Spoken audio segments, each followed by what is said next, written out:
안녕하세요 여러분, 린입니다. 이번엔 오클라호마주에 있는 터사라는 도시에 왔어요. 오클라호마주는 예전에 인턴할 때 벤턴빌에서 텍사스 가면서 지나간 적은 있는데 이렇게 여기에 있는 어떤 지역을 딱 찍고 오는 건 처음이네요. 원래는 유명한 것들만 보고 금방 오려고 했는데 가다 보니까 또 배고파서 올리브 가든에 들렸어요. 저는 원래는 파스타를 되게 좋아하는데 미국에서 제가 좋아하는 스타일의 파스타를 찾기가 쉽지 않은 것 같아요. 유명하고 평점 좋은 고급 식당으로 가도 치즈가 너무 짜거나 치즈 향이 너무 강하거나 하더라고요. 오히려 올리브 가든이 너무 짜거나 치즈 향이 강하진 않아서 그래도 망할 확률이 없으니까 파스타 먹고 싶을 때 가기 좋은 것 같아요. 그래도 애틀란타 저희 집 주변엔 맛있는 이탈리안 레스토랑 몇 개를 찾아뒀는데 여기는 전혀 모르는 지역이라 장담할 수 없으니 올리브 가든으로 안전하게 왔죠.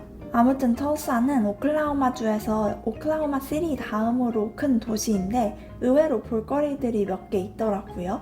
이것만 보러 오기는 좀 그렇지만 다른 데 지나가는 길에 당일치기로 들리기 딱 좋은 도시 같아요. 제일 처음 온 곳은 골든드릴러 조각상입니다. 이거는 인스타그램에서 스토리 게시할 때 터사라고 검색하면 스티커로 나올 정도로 유명한 대표 랜드마크인데요. 미국에서 손꼽히는 초대형 조각상입니다. 약 23m라고 해요. 금색 페인트로 칠해진 석유 노동자 모습인데요. 바로 옆에 있는 엑스포에서는 시기에 따라 차, 총 등등 여러 가지 전시를 하기도 하더라고요. 이게 왜 여기에 만들어졌냐 하면은 20세기 초에 오일 붐으로 터사가 세계 석유 수도였대요. 저는 사실 터사가 그렇게 유명한 곳인지 몰랐거든요. 그런데 석유 관련해서 일을 해본 사람은 모르는 사람이 없다고 하네요. 그래서 여기가 되게 대도시였고 건물 풍경도 보면 애틀란타 같아서 깜짝 놀랐어요. 그래서 여기 국제공항도 있거든요. 그런데 그렇게 미국에서 가장 중요한 석유 산업 도시로 부를 쌓았던 건 1900에서 1960년대고 지금은 석유 산업이 줄어들면서 도시 정체성도 많이 바뀌었다고 해요. 그럼 그 석유 산업이 어디로 간 거냐? 왜 줄어들었냐 하면 텍사스 휴스턴으로 갔습니다. 그래서 Petroleum Engineering이라는 전공이 있거든요. 석유공학 전공이에요. 여기 US 랭킹에서 1위를 보면 U 텍사스 어스틴이 1위고 2위가 텍사스 A&M 그리고 3위에 University of Tulsa가 있더라고요. 물론 1, 2위는 텍사스에 있지만 여전히 Petroleum Engineering에서는 터사가 매우 탑스쿨인 걸 볼 수 있죠. 게다가 터사에는 시카고부터 LA까지 이어지는 미 대륙 횡단도로 룻 66이 지나가기도 합니다. 이 도로가 로드트립의 상징이거든요. 제가 온 여기는 룻 66 Historical Village라고 터사의 석유 교통 역사를 보여주는 공간이라는데 특히 이 기차역은 1800에서 1900년대 스타일로 재현된 거고 철도 산업이 터사 발전에 얼마나 중요한 역할을 했는지 보여주는 거래요. 다음으로 온 곳은 우주의 중심, Center of the Universe라는 곳이에요. 바닥에 돌로 만든 원형 플랫폼이 있는데 여기에 서서 말을 하면 소리가 본인 귀에만 크게 메아리처럼 울리고 바깥에 있는 사람들은 거의 안 들린다고 해서 홀로 버블에 있는 느낌이라 사람들이 우주의 중심이라고 부르게 된 거래요. 주변 콘크리트 벽이 특정 소리를 반사해서 생기는 음향 착시 현상이라네요. 신기하죠? 또 터사에는 우디 거스리 센터도 있습니다. 누군지 저도 사실 잘 몰랐는데 미국 음악 역사에서는 진짜 레전드로 불리는 포크 음악의 아버지 같은 인물이래요. 바로 옆에 밥 딜런 뮤지엄도 있는데 밥 딜런도 우디 거스리한테 큰 영향을 받았다고 하네요.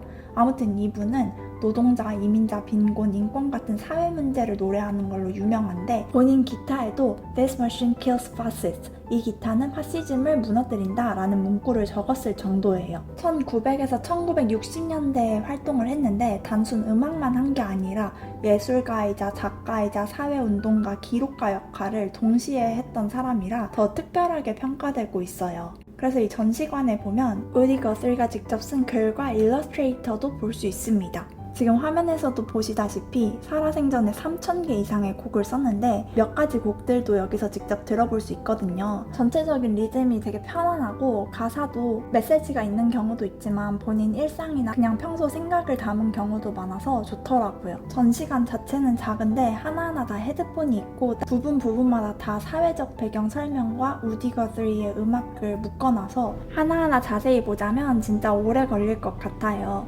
미디어를 되게 잘 활용한 박물관의 예시이지 않을까 싶습니다. 재밌는 사실은 원래 우디 거스리 아카이브가 뉴욕주에 있었다는 거예요. 그런데 조지 카이저라는 인물이 만든 조지 카이저 패밀리 파운데이션 자선재단이 있거든요. 여기서 2011년에 이 아카이브를 통째로 사들여서 2013년에 터사에서 오픈했다고 합니다. 실제로 우디는 오클라호마 출신인데 터사는 아니고 오키마라는 도시 출신이거든요. 그렇지만 돈과 인프라는 터사에 있으니까 전략적으로 터사를 미국 음악 아카이브의 허브로 만들자 해서 여길로 옮겼다네요. 집에 가는 길엔 커피숍에 들렸는데요. 원래 가고 싶던 곳이 알고 보니 3시에 닫아서 더 늦게까지 여는 커피숍으로 갑자기 변경해서 왔거든요. 그래서 아쉬웠는데 와보니까 여기도 너무 특별한 거예요. 커피 외에도 아기자기한 상품들이 되게 많은데 사장님한테 이 굿즈들 다 너무 귀엽고 예뻐요 했더니 온라인이나 오프라인으로 살펴보면서 직접 다 구매하신 거래요. 자세히 보면 재밌는 문구가 적혀있는 것도 많아요. 커피는 골든 차이 라떼랑 푸베어 라떼를 시켰거든요. 골든 차이 라떼는 크림이 랑 생강이 들어간 커피인데 생강하면서 약간 이상하게 느껴질 수 있지만 사실 되게 달달하고 맛있어요. 아무튼 이 커피는 다른 곳에서도 몇 번 먹어봤어서 알고 있었는데 푸베어 라떼는 여기서 처음 알았어요. 사장님이 만드신 커피인가 했더니 커피에 꿀이랑 시나몬을 넣어서 만든 원래 있는 메뉴더라고요. 근데 이름이 너무 귀엽지 않나요? 그나저나 제가 이번에 벤턴빌 갔을 때 친구 결혼식 하는 걸 따라갔는데요. 미국에서는 시청에서 하는 결혼식이 있거든요. 여러 사람을 초대하지 않고 그냥 딱 신랑 신부랑 신랑 신부 친구 한두 명씩만 데려가서 결혼식을 진행하는 거예요. 그럼 결혼을 집행할 수 있는 officiant라는 분이 나와서 10분 정도 간단한 문구 읽고 Do you take this person to be your spouse? 이런 거 물어보고 둘 다 I do 하면 반지 교환하고 마지막에 I now pronounce you married 라고 선언하면 끝입니다. 초간단이죠? 물론 절차가 초간단이라고 해도 어느 정도 복장을 갖출 줄 알았는데 제 친구들인 신랑은 정장 입고 신부는 드레스 입고 왔거든요. 근데 오피션트가 그냥 정말 티셔츠에 정말 편안한 반바지에 쪼리 슬리퍼 신고 왔더라고요. 한국인인 저로서는 결혼식이랑 전혀 매칭이 안 되는 상상도 못한 복장이라 깜짝 놀랐네요. 물론 한국에서 되게 심각하게 생각하는 것들이 미국에서는 캐주얼하게 받아들여지는 경우가 많고 저도 어느 정도 마음의 준비를 항상 하고 있는데 또 너무 예의 격식을 차리다 보면 어쨌든 불편하기 때문에 선호하진 않는데 그럼에도 아직까지 이렇게 충격받는 것들이 있어요. 저는 티셔츠 반바지 쪼리 슬리퍼는 친구들이랑 근사한 데 가서 저녁 먹자라고 할 때도 입고 나오면 좀 충격일 것 같거든요. 사실 예전에 애틀란타에서 뮤지컬 보러 갔을 때 사람들 복장에 충격받았거든요. 근데 이걸 보니 더 이해가 가네요.